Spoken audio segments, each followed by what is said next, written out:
네, 간밤 미증시 분위기 어땠는지 함께 체크해 보겠습니다. 일단 M7 기업들 상황부터 점검해 보시죠. 엔비디아의 실적 발표 다음 날에도 AI 관련 이슈들은 쏟아지고 있습니다. 아마존부터 출발해 보시죠. 아마존은 데이터 센터 건설에 30억 달러를 투자하겠다라는 계획을 발표했습니다. 미시시피주 워렌 카운티에 최소 30억 달러를 투자하겠다라는 이야기 나온 모습이고요.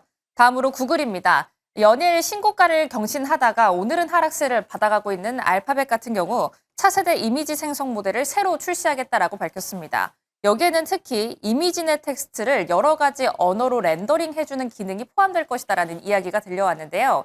여기에 더해서 로보택시에 대한 추가적인 업데이트도 나왔습니다. 웨이모가 내년에 로보택시에 대한 신규 세계 도시 진출을 추진한다라는 이야기까지 체크하겠습니다. 하지만 전반적으로 오늘 기술주는 눌린 하루였는데요. 그렇다면 다음 장 히트맵 열어서 어떤 분위기가 오갔는지도 전체적으로 체크해 보겠습니다. 간밤 분위기는 어땠을까요? 우선 말씀드린 대로 엔비디아의 실적 발표 이후에도 금리 인하에 대한 불확실성이 조금 더 짙어지면서 오늘 기술주를 중심으로 낙폭이 출회된 모습이었습니다. 이 왼쪽 위에 박스가 기술주의 박스인데요. 이 부분이 모두 빨간색으로 물들어 있는 부분 확인하실 수가 있죠.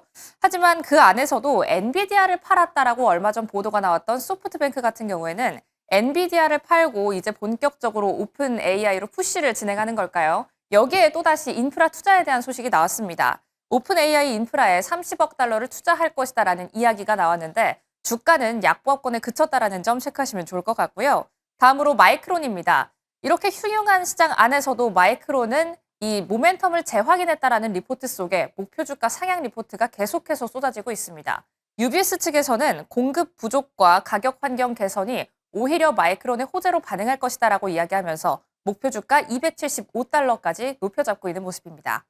다음으로 월마트입니다. 월마트는 실적을 발표했죠. 조금 괜찮은 실적을 내놨고 가이던스도 괜찮았습니다. 여기에 더해서 개장 전에는 실적이 발표된 이후 주가 흐름 비교해 보시면 약세를 보이다가 장 후반으로 갈수록 7% 가까이 상승폭을 키우는 모습 보였다는 점 확인하시면 좋을 것 같고요. 다음으로 제약바이오단 안에선 모더나입니다. 모더나는 감염병부터 종양학 그리고 희귀 질환 분야에서 mRNA에 이제부터는 좀 집중하겠다라고 이야기를 하면서 백신 개발을 가속화하겠다라고 이야기했지만 주가는 오늘 전반적인 하방 압력을 딛지 못하고 7% 가까이 약세를 보였습니다.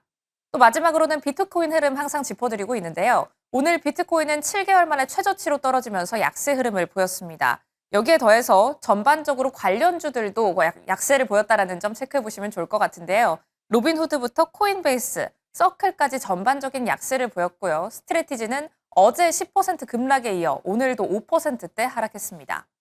그렇다면 엔비디아의 실적 발표 이후 그 흐름은 어떻게 전개가 됐고 왜 이렇게 빠지고 있는 건지 한번 다음 장 통해서 짚어보시죠. 다음 장 넘어가 보겠습니다. 엔비디아의 실적이 나오고 그 다음 바로 이어졌던 반응에서는 시간 외에서 5% 가까이 뛰어 올랐다라는 점이었는데요. 하지만 오늘 장중 흐름 비교해 보시면 장이 시작되고 나서부터 바로 하락세로 전환하다가 오늘 결국에는 파란불을 켜면서 빨간불을 켜면서 마무리를 했다라는 점을 확인하실 수가 있습니다. 그렇다면 엔비디아 실적도 잘 나왔고 수치도 잘 나왔고 가이던스도 괜찮았고 젠슨왕의 언급도 괜찮았는데 왜 이렇게 주가가 빠지게 된 걸까요? 일단 기술주를 향한 AI 버블이 꺼지지 않았다라는 점도 있겠지만 금리 인하의 확률이 조금 더 불확실성이 짙어졌다라는 데 시장은 조금 더 주목하고 있습니다. 계속 미뤄지고 있던 9월의 고용 보고서가 발표가 됐죠. 여기에서 금리 인하 확률이 소폭 올라가긴 했는데요. 이게 표면적으로는 올라갔지만 해석해보면 약간은 애매합니다. 일단 발표된 지표를 한번 확인해보면 비농업 고용이 12만 9천 명 정도 증가하면서 예상치였던 5만 명보다는 훨씬 높은 수치를 기록했죠.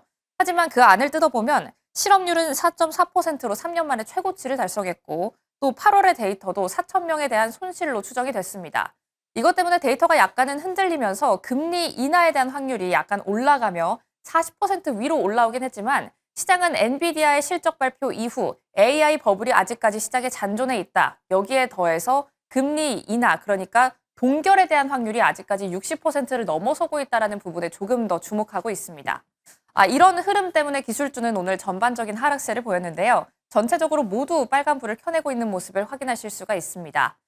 시장 안에서는 엔비디아의 실적이 발표되고 나면 이게 AI에 대한 이번 버블 논란을 좀 잠재울 수 있을 것이다라고 이야기하는 모습이었는데 그럼에도 불구하고 빨간불을 켜내고 있는 기술주의 모습입니다. 지금 현재 CNBC부터 블룸버그 그리고 페드워치 측에서는 어떻게 이야기를 하고 있느냐? 엔비디아의 실적 발표가 AI 버블을 지우지 못한 것이 아니라 하이퍼스케일러들이 빚을 내서 인프라에 투자하고 있다는 것이 문제다라는 점을 지적하고 있는데요. 하지만 간밤만 해도 아마존부터 소프트뱅크까지 새로운 인프라 투자 소식은 연이어 업데이트되고 있습니다. 이 안에서 중심은 어떻게 잡아봐야 할까요? 지금부터 투자 전략 바로 고민하러 가시죠.